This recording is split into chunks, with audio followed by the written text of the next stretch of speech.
بسم الله الرحمن الرحيم. ما هي وظائف الكلى وما هي علامات الوصول إلى مراحل عجز الكلى وما هي طرق علاج عجز الكلى بصورة نهائية؟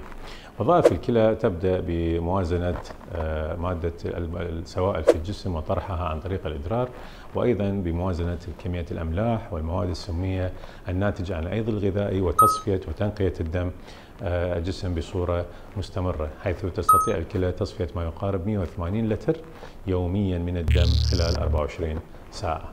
أيضا وظيفة أخرى من وظائف الكلى هي إنتاج مادة الأريثروبويتين ومساعدة نخاع العظم على إنتاج نسبة كريات الدم الحمراء ونسبة الهيموغلوبين في الجسم. وظائف أخرى هي السيطرة على تنظيم ضغط الدم في الجسم عن طريق الكلى وعن طريق أنزيمات وهرمونات الكلى، ويكون مسؤولة عن ذلك. أيضا الكلى أيضا تدخل في إنتاج مادة أخرى وهي مادة أخرى من مشتقات الفيتامين دي التي تساعد على سحب الكالسيوم من الجهاز الهضمي وتنظيم حركة المعادن في العظام. إذن وظيفة الكلى هي وظيفة رئيسية في الجسم ولها مهام كثيرة، وعدم عملها بصورة غير صحيحة يؤدي إلى تعب الجسم والدخول في مراحل عجز الكلى. عجز الكلى هو ينقسم إلى 5 مراحل. المرحلة الأخيرة من عجز الكلى هي المرحلة الخامسة اللي تكون عملية وحدة النفرون فيها ما لا يقل عن 10% من عمل الكلى.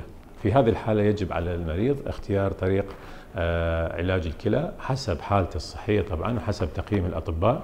ممكن يحتاج إلى البقاء على جدول غسل كلوي عن طريق الجهاز الغسل الكلوي للدم، أو عن طريق الغسل البريتوني طريقة أخرى، أو عن طريق زرع الكلى. فإذا كان الطريق عن طريق الجهاز الغسل الدموي فهو جدول غسل دموي عن طريق وضع سوندة أو في احنا نقول كانولة طويلة او سوندا في الدمارات الرئيسية او الشرايين الاوردة الرئيسية في الجسم، وربطها عن طريق الجهاز وعمل الغسل الكلوي بصورة مستمرة، وجدول يحتاج من بين غسلتين الى 3 غسلات في الاسبوع، او عن طريق الغسل البريتوني وهذا يمكن شرحه في فيديو اخر، او عن طريق زرع الكلى عن طريق متبرع، شخص متبرع باعطاء كلى بعد مطابقة النسيج ومطابقة الدم بين المتبرع والمستلم، وعمل عملية زرع كلى للمستقبل. وشكرا جزيلا.